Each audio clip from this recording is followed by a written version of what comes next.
Բարև ձեզ, սիրելի ռադիոլսողներ եւ ռադիոդիտողներ, ձեր ռադիոն Թունիչը FM 106 եւ 5 հաճախականության վրա է, եթե դուք մեզ լսում եք կամ դուք մեզ դիտում եք գործարար ալիքի լրատվական ռադիոյի թվային հարթակների վրա, Instagram-ում, Telegram-ում, YouTube-ում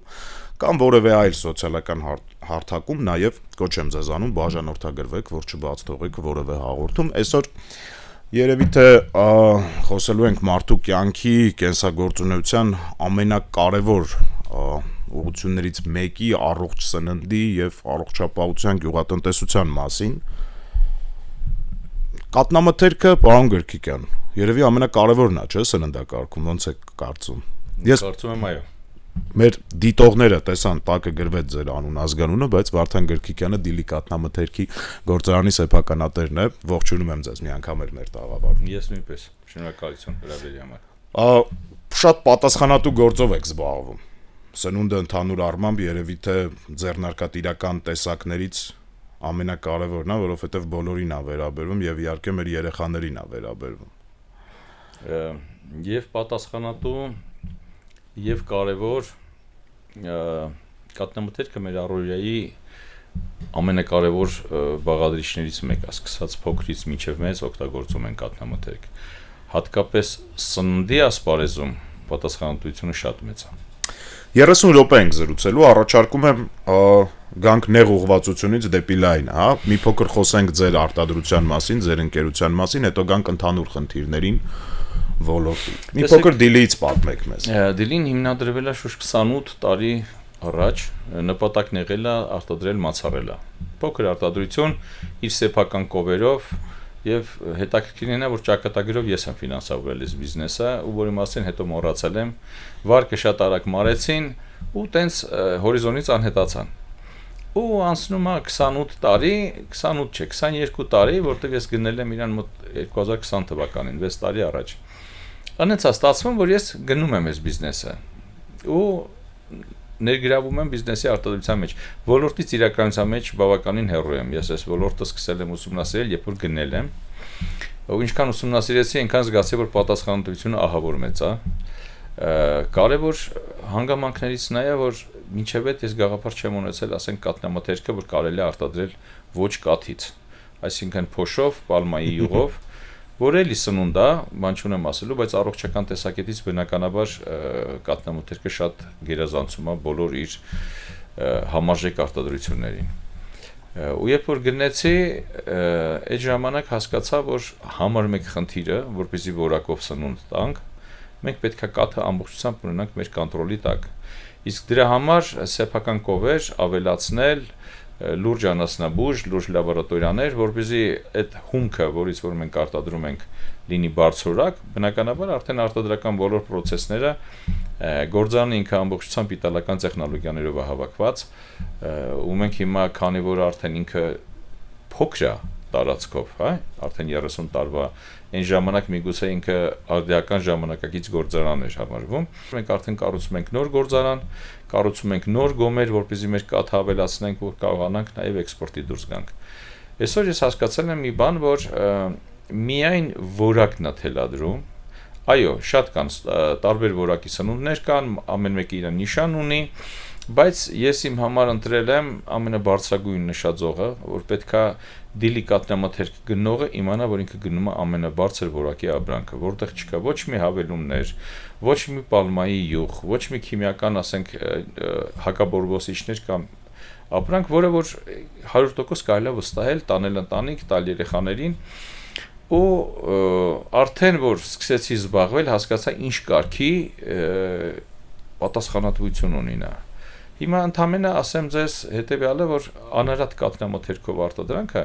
ինքը կենթանի պրոդուկտ է։ Իր մեջ կան բակտերիաներ, առողջարար բակտերիաներ, որոնք ինչքան շատանան, այնքան առողջության էլ ավեն, բայց դրա հետ կա նաև վնասակար բակտերիաներ, որը որ առողջ բակտերիաները իրանց խեղդում են։ Բայց ջերմային ռեժիմ խախտելուց, ասենք, պալմայի յուղով, որին ես համարում եմ, ասենք, էլի պրոդուկտ, բայց որը չի փճանում։ Ջերմային ռեժիմը էական չի իր համար, ասենք, որտեղ այնտեղ կան նաև լուրջ հակաբորբոսիչներ տարբեր։ Ինքը չի ունի խնդիր, բայց անարատ ապրանքը խնդիր ունի։ Եվ մենք բոլորս գիտենք, որ Պոլկաների վրա ջերմաստիճանը շատ տեղեր չի պահվում։ Ես դրա մասին եմ ուզում խոսեի։ Ամեն դեպքում, երբ որ համացանցում են սոցիալական հարթակներում, տարվա մեջ մոտավորապես 3 անգամ մենք ինչ-որ հայտարարություններ ենք տեսնում, որ որոշ սննդամթերք արտադրող ընկերությունների ապրանքի մեջ խնդիր են տեսել։ Ես առիթ ունեցել եմ էլի արտադրողների հետ խոսելու, ու իրանք էլ շատ հարցեր ունեն։ Ասում են, տեսեք, իրանք մտնում են խանութից ինչ-որ բան են վերցնում, այդ ապրանքը, որ իրանք տանում են փորձաքննության, գործարանից, ասենք, դուրս եկե 3 օր առաջ։ Ու մեծ հաշվով արտադրողը ֆիզիկապես ի վիճակի չի վերահսկել, թե ոնց է հասե մինչև լաբորատորիա, այսինքն ինչ պայմաններում է պահվե գործարանից դուրս գալուց, խանութում ոնց են պահել, լաբորատորիա ոնց են տարել։ Նայեք, իրականության մեջ ես ձեզ ասեմ, այնտեղ բազում հարցեր կան, որը որ շատ անգամ նույնիսկ կարող արտադրողից կախված չլինի։ Տեսեք, ասենք արտադրողը բնականաբար գնում է տարաներ։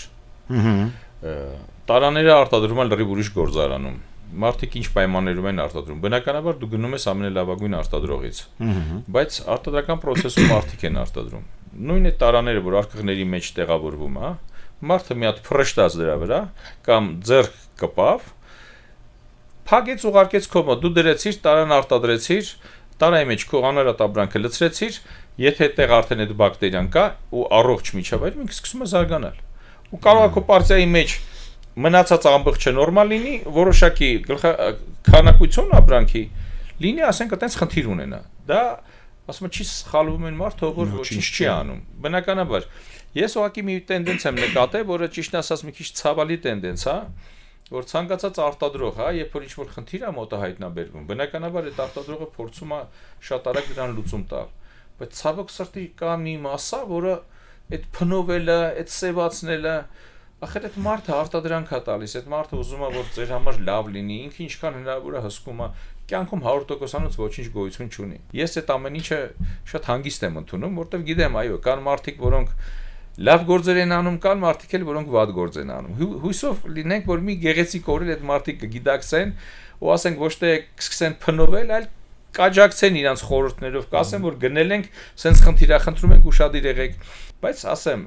խնդիրը ոլորտը շատ կարևոր է, անարատ սնունդը շատ կարևոր է, մենք մեր առաջ այդ խնդիրը դրել ենք մարդկանց առողջության մասին, մարդկանց, ասենք, անարատ սնունդ մատակարարելու մասին, ու դրա համար շատ բաներ ունենք դեռ անելու։ Ու ես վստահ եմ, որ մեր միացյալ ջանքերի շնորհիվ մենք կարողանանք, ասենք, մեր նշաձողը բարձր պահել եւ հասնել են աստիճանի, որ մարդիկ լսելով դիլի անունը արդեն կասկած չեն ունենա, որ ապրանքը որակով է։ Մենք գնման օրից մեր համար որոշում կայացրեցինք, ես իրականության մեջ գաղափար չունեի, որ կարելի արտադրել կաթնամթերք ոչ կաթից։ Այսինքն ավելացնել պալմայի յուղ, ավելացնել, ասենք, այդ կաթի փոշին, բացել ջրով ու ստանալ ապրանք։ Բայց քանի որ ես ինքս բժիշկ չեմ, բայց ես տեղյակ եմ տարբեր, ասենք, լուրջ բժշկական կարծիքներից, որ ինքը առողջարար չի։ Դրա համար, ասենք, այդ իմ կյանքի դեվիզն է, եթե ես մի բան անում եմ, պետք է անեմ լիարժեք, լավ ու կատարյալ պետք է լինի այդ ամեն ինչը, կամ չպետք է անեմ։ Կաթը 90%-ից ավել ինքը ջրից է բաղկացած։ Ես ասեմ ձեզ, այսօր տարբեր տեղերում արարատյան հարթավայրում արտիզյան ջրերով են սնում, որը իր մեջ տարբեր աղեր, քիմիական նյութեր, պարարտային նյութեր, այդ ամեն ինչը անցնում է ջրի տակ, նորից բարձրանում է ջրի որակը, խլորկա կա, ասենք, շատ անգամ է ջրերի մեջ, որը կաթի որակի վրա անդրադառնում է, բայց երբ որ դու աղբյուրի անարատ ջրով ես անում, մենք ունենք աղբյուրի ջուր, որի որակը շատ բարձր է, մենք տվել ենք անալիզի, pH-ը բալանսավորված, աղերը բալանսավորված, շատ նորմալ բարձր փափուկ ջուր է։ Ու այդ ջուրը նաև հենց մեր կաթի որակի ամենամեծ գրավականն է։ Հիմա ինչ ճակատագրով ես այս բիզնեսում արդեն երևի եթե Աստծո կամքն էր, որ ես պետք է անգնեմ այս բիզնես, ինքը իրոք շատ բարդ ու պատասխանատու է, որտեղ սա մի բիզնես չի, սա անասնապահություն է, որ ինքնին արդեն շատ բարդ ու պատասխանատու է, եւ ինքը կաթնամթերք է, որը նույնպես շատ բարդ եւ պատասխանատու գործ է, բայց դու ցավոք սրտի այսօր Հայաստանում չես կարող գտնել բարձր որակի կաթ, բայց մենք այդ ճանապարհով գնում ենք, ասեմ ձեզ, որովհետեւ գնալով ավելի շատ են բացվում կազմակերպություններ, այս գյուղատնտեսական աջակցության ծրագիրը իրականության մեջ շատ է օգնում եւ դա ինքը նաեւ ինքն է խթան հանդիսացել, որ ես ծավալվեմ, որտեւ այդ սուբսիդիաները, բաները իրոք լիարժեք օգնում է մեզ։ Հիմա գկա ժամանակ, որ միգուցե էլ դու չես չարչարվի կաթ արտադրել, որտեղ շուկան կառաջարկի, ոնց որ Եվրոպայում բարձր որակի կաթ դու կարող ես գնել եւ անել միայն արտադրության բիզնես, բայց ես հիմա ցավոք սրտի որ հասկացա չկա ալտերնատիվ, կան արտադրողներ լավ, բայց իրանք համար են արտադրում, չկա այն կաթը, որի վրա ես վստահ լինեմ, հա, դրա համար ես հիմա նաեւ գյուղատնտեսական ոլորտում եմ ներդրումներ անում, ես օրական իմ 20-25 տոննա կաթը պետքա ապահովեմ։ Դրանից ավել հետագայում կկարողանամ գնել բարձր որակ կազմակերպություններից, հա, որոնք որ ունեն անասնաբուժ, կթում են գերմանական կամ իտալական լավագույն դելավալ կամ գեա տեխնոլոգիաներով, որը օթետ չի առնչվում, ձեռք չի կպնում։ Այդ ժամանակ այո, միգուցե մենք մեր ստրատեգիական մինիմալ հումքը կպահենք, բայց նաև ձեռք կբերենք բարձր որակի կաթ, որ արդեն արտահանումներ, ծավալներն ավելի ավելացնենք։ Բայց ինչ վերաբերվում է անարատ կաթ արտադրողին, դա իրոք անշնորհակալ գործ է։ Այն առումով անշնորհակալ, որ տեսեք, անարատությունը մի բան է, բայց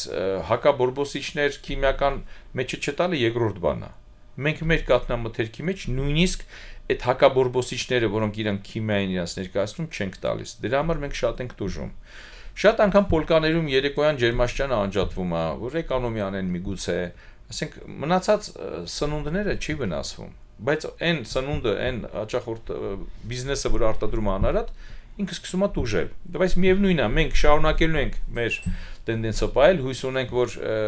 այսօր Եվրոպայում կաթնամթերքը ապակիներով փակված է ամբողջությամբ, ու ջերմային ռեժիմը ընդեղ լիարժեք ապահովում է։ Մի որոշ ժամանակ հետո կարծում եմ Հայաստանում էլ անարատ կաթնամթերքի սեկցիան գոնե, որը որ անարատ է, հատուկ պարտադրանք կլինի, որ կարգավորումներ կլինի։ Այո, դա տենց կարգավորվի, որ մարդիկ կարողանան վստահաբար անարատ արտադրել, քիմիա չտալ մեջը ու վստահ լինել, որ պոլկայի վրա ապրանքը չի բջանա։ Ձեր ընկերության անվանումից կարելի է գուշակել, որ դուք Դիլիջանում եք արտադրությունն իրականացնում։ Դիլիջանը մեր երևանցիներիս ընկալման մեջ ավելի շատ տուրիստական գոտի է, ոչ թե գյուղատնտեսական։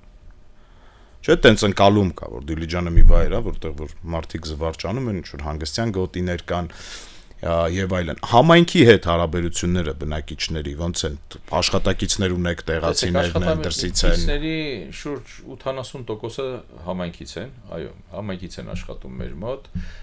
Հարաբերությունները շատ լավ է, համայնքապետի հետ հարաբերությունները լավ է, մենք որոշել ենք, որ մենք արդեն կայացանք, համայնքի համար էլ պետքա գործեր անենք, պետքա ինչ-որ ծրագրեր, եթե արդեն մենք կորոշենք, թե մանկապարտեզներին որոշակի սնունդներ ապահովելով, թե դպրոցներին ինչ-որ բաներ անպայման կանենք, որտեվ մեր կարծիքով է, եթե մի համայնքում աշխատում ես, այդ համայնքում դու պետք է նաև քո ներդրումներ ունենաս։ Իսկ ինչ վերաբերվում է ընդհանուր առմամբ Դիլիջանի բնությանը, հենց երևի դա է եղել առիթներից մեկը, որ այդ բնությունն է ինձ գրավել, որպեսզի ես կարողանամ այդ բնության մեջ այդ արտադրանքը տամ։ Ինձ շատ ավելի հեշտ կլիներ նոր գործարանը Երևանում կառուցել։ Լոգիստիկ տեսանկյունից, եւ ինֆրաստրուկտուրա ունեմ շատ հարմար, բայց ալպիական գոտին, այդ բնությունը, այդ մաքուր օդը, այդ աղբյուրի ջուրը իրանք գրավական են, որ դու ունենաս մրցակցային առավելություն։ Մենք հիմա մեր ուղղությունը որոշել ենք տուրիստական, մենք պետքա անենց կազմակերպենք, որ ասենք շատ են այսօր մեզ հարցնում, բայց այսօր դեռ մենք շինարարության փուլում ենք, նոր ուզում ենք ավարտենք, նոր արդեն դռները բացենք որպես տուրիստական գործարան։ Մարդիկ կան տեսնեն ոնց է կովը կտվում, ոնց է արտադրանքը պատրաստվում, համտեսումներ անեն, ու իրանք զգան, երբ որ դու տեսնում ես, դա լրիվ ուրիշ որակ է, երբ որ դու դրա մասին խոսում են, դու լիարժեք չես պատկերացնում։ Այ մարդիկ որ գան այդ բնությունը, այդ մաքուր օդը, այդ աղբյուրի ջուրը, այդ ամեն ինչը տեսնելուց հետո, իրանք կարծում եմ ավելի շատ կկապնվեն մեր ապրանքին, ավելի շատ կգնահատեն։ Օդը, որ գրեթե անտառում ենք գտնվում, հա, թթվածնով հարուստ, մաքուր, շատ կարևոր է։ Ու կեշնել ինքներս ենք արտադրում ալպիական գոտուց, մենք որոշ կերեր բնականաբար գնում ենք, հա, համակցված կերերը, բայց արտադրում ենք հիդրոպոնիկ աճեցնում գարին, որը պրոտեինով հարուստ սնունդ է, երևի թե իմ կարծիքով մենք եզակի ենք, որտեղ շատերն են փորձել։ Էդ է ուզում հարցնել։ Իմ տպավորությամբ դուք փորձել եք ցիկլը փակել ընդհանուր առմամբ։ Այդ նրանից է, որ լավը չեք գտել, թե տենց որոշում ունեք նվազեցնել կախվածությունը ներմուծումից եւ այլ արտադրողներից։ Մենք գնում ենք գյուղացիներից լյուցեռն, յոնջա կոչեցին, հա։ Ինքը շատ բան բույս է, պրոտեինով հարուստ, բայց կա կոնկրետ ժամանակ, երբ պետք է իրան քաղել։ Երբ որ ինքը սկսում է ծաղկել, այդ ժամանակ իր մեջ պրոտեինը մաքսիմում է։ Բայց ոչ մեկ չի քաղում այդ ժամանակ։ Իրանք թողում են, գյուղացին թողում է, որ ավելանա, մասսա դառնա, որ ծախի շատ ծախի, չէ՞։ Իսկ դա արդեն պրոտեինը վերանում է։ Դրա համար մենք հիմա 100 հեկտար նաև հող ենք գնել, որ մենք մեր յոնջանիկներս աճացնենք Արարատյան հարթավայրում։ Եվ հիմա մեծ պրոյեկտ ենք անում 100,000 կուբանոց լիճ ենք սարքում ոռոգման համակարգով, որ մենք ապահովենք բարձր որակի պրոտեինով հարուստ սնունդ մեր կովերի համար։ Դա ստիպված ենք անում, որտեղ ես գյուղացիներին շատ եմ բացատրել, ասել եմ ես ավելի թանկ կվճարեմ, բայց այս ժամանակ բայց միևնույն է, շատ դժվար է իրանց բացատրել, հասկանու՞մ։ Ավանդույթի ուժը, հա։ Ստիպված արդեն դու ինքդ ես մտնում այդ ամեն ինչը, կերերը հիմա ես պետք գործարան պետքա կառուցեմ, որ ես ինքս իմ կերը համակցված անեմ, որտեղ ես չեմ վստահում են կերերին, որ գնում եմ, անալիզ եմ տալիս, մեջ այդ միկրոէլեմենտները քիչ են կամ բացակայում են, չունես դու այսօր հնարավորություն, դրա համար ստիպված ամեն ինչ, եթե ուզում ես որակ ապահովես, ամեն ինչով պետքա զբաղվես, ու մենք ստիպած գնալով մեր բեռը ավելանում է, ծանաբեռնում ենք, բայց հաճույքով ենք անում, իմանալով, որ ի վերջո դա որակ է տալու։ Իդեպ այդ ջուրը նաև մենք բոլորս ենք խմում, ինքը շատ բարձր որակ ունի, մենք անալիզ ենք տվել, նույնիսկ զարմացել են որակից, ասել են, սա ինչ ջուր է, դու կարող եք այս ջուրը նույնիսկ փակել, որպես խմելու ջուր, շշալցնել։ Բայց դա մեր ոլորտը չի, մենք այդ բիզնեսով չենք զբաղվում, մեր համար շատ ուրախալի է, որ մենք մեր կովերին շատ բարձր որակի ջուր ենք տալիս, այդ ջուրն էլ խմում ենք նաև մենք։ Դրա համար մենք շատ ողջևորված ենք իրականության մեջ, հա, այս մեր եւ որակով եւ մեր սպառողի շնորհակալական խոսքերով, որտեվ շատ են մեր սայթում գրում, մի բան են գրում, շատ ենք խնդրում որակը չփճացնեք։ Իրականության մեջ երևի շատ են տեսել, որ մարդիկ սկսել են որակով, հետո ընթացքում հիասթափվել են։ Ես հասկանում եմ, ասեմ ձեզ, այն մարդկանց, ովքեր հիասթափվել են, որովհետև սև PR-ը, այն նեգատիվ էներգիան ավելի շատ է գալիս, հա։ Միշտ տենց է, մարդիկ լավի մասին մի քիչ են խոսում, վատը ավելի շատ է շեշտվում։ Բայց միևնույնն է, մենք չենք կոդրվելու, մենք միանշանակ մեր նշաձողը բարձր ենք պահելու, շարունակելու ենք արտադրել անարատ եւ հույս ունենք, որ պետական աջակցությունով դա կլինի, հա, որ կորոշեն, որ օրինակ միայն բարձր որակ պետքա լինի։ Մենք ծավալ երբեք չենք ուզում շատ մեծ խոշոր լինենք, հա, ասենք ինդուստրիալ մասշտաբների, ես դրան երբեք չեմ ձգտել, չեմ էլ անելու։ Մենք պետքա մնանք միջին ծավալի, էքսկլյուզիվ նիշայի, բարձր որակի, որտեղ այնտեղ մեր մոտ տուրիստական է գոտին, այնտեղ շատ կովեր շատացնել, շատ ծավալ անել, դա իմ համար ձեռնատու չի, ցանկալի էլ չի։ Ես պետքա մնամ միջին ծավալի, բայց ասենք շատ գեղեցիկ, որ որակը կարողանանք անձամբ ամբողջությամբ վերահսկել, ունենալ, ասենք, բավարար քանակություն, որ Հայաստանի ազգաբնակության առաջնահերթ բավարարել, նոր արդեն որոշ մասը, որը որ կարողանանք արդեն արտահանում անենք։ Այսօր մեզանից արդեն Ամերիկայից պահանջարկ կա, իհարկե ասել եմ, որ շատ մեծ ծավալ մենք չենք կարող տալ, բայց փոքրիկ ծավալներով կարող ենք սկսել աստիճանաբար աճացնելով, միգուցե մեր մոտ կստացվի։ Էմիրություններ, արաբական էմիրություններ մենք նմուշարում ուղարկեցինք, հատկապես մեր Գաուդայի շատ մեծ օձիվներ ստացանք, ասացին, որ շատ բարձր որակ է, մոտ 20 տոննայով խնդրում են ամսական, բայց ես այդ ծավալը չունեմ, չեմ էլ կարող։ Դրա համար հիմա մենք ուզում ենք ծավալներն ավելացնենք, որ կարողանանք նաև արտահանում էլ անենք տեղական շուկան ապահովելուց հետո։ Ընդհանուր առմամբ, պարոն Գրիգորյան, ապրանքները բոլոր տեսակի աշխարհում ստանդարտացման մասին են խոսում։ Հիմա էլ օրինակ մենք այն վիճակում ենք, որ բոլոր հայկական ապրանքների խոսում են։ Արդյոք համապատասխանում է ստանդարտներին, չի համապատասխանում ստանդարտներին, այդ շատ տրենդային է հիմա մեր շուկայում։ Հետևում եք դրան, տանում եք ստանդարտացման, նայում եք սերտիֆիկատները, հանում եք, ոնց եք դուք անում այդ հարցը։ Հիմա այս նոր գործանը որ կառուցում, ամբողջը, այո, ISO ստանդարտներով է կառուցում, նույնիսկ այս նախագծման փուլում ենք մենք արդեն համագործակցել, որպեսզի մենք կարողանանք հետո ինչ որ փոփոխություններ չանել, այսինքն ինչ որ անհրաժեշտ է, միջազգային ստանդարտացման համար այդ որակի արդեն պետքա կառուցումը անենք։ Մենք իրականության մեջ փակ ցիկլ է մերը։ Սկսած ասենք ցանելուց, հավաքելուց, կերակրելուց, մինչև այդ արտադրանքի ավարտելուց, դիստրիբյուցիան ամբողջությամբ մեր կոնտրոլի տակ է, մենք հասկացել ենք, որ միայն այդ ձևով կարող ենք որակը պահել։ Միակ բաները տարաներն է, որ ինքներս չենք արտադրում, բայց համագործակցում ենք լավագույն արտադրող կազմակերպությունների հետ եւ վստահ ենք իրանք էլ իրանց արտադրական ցիկլերում այդ որակը պահում են։ Մենք նախկինում այս պատերազմը մի քիչ խանգարեց, մեր անասնաբուժը նաև Իսրայելից ունենք, որը համաշխարհային անասնաբուժների ասոցիացիայի անդամ էր։ Տարին 4 անգամ ինքը մեր մոտ այցելում էր, իդեպ անունն էլ Իսրայել էր։ Այցելում էր, մենք մի անգամ իր հետ մեր կաթ ուղարկեցինք Իսրայելի լաբորատորիա, որը արբիտրաժային լաբորատորիա է եւ ցանկացած աշխարհում ինչ խնդիր որ լինում է, այդ լաբորատորիայի որոշումը օրենք է, ոնց որ որոշում են։ Ինքը 15 օր հետո զանգահարեց, մեզ ողջևորված պատմում էր, որ իրանք լաբորատորիայում զարմացած են այս կաթի որակի համար։ Ու ասացին, որ աշխարհում 2% կա այս բարձր որակի կաթ, պարամետրերը եւ սոմատիկան եւ իր հարստությունը, հա, վիտամիններով, սպիտակուցներով, ու ասեց, որ որտեղ է սա գտնվում, իրան հարց են տվել, ասելա, որ տեսնեք, ոնց որ Շվեյցարիայում իրականության մեջ այդ մաքուր օդը, մաքուր ջուրը դա ինքը իրոք թելադրող է կաթի որակի եւ հենց գրավականներից նաեւ մեկը սա է, որ մեր մոտ ապրանքը շատ բարձրորակ է ստացվում, որտեվ կարող է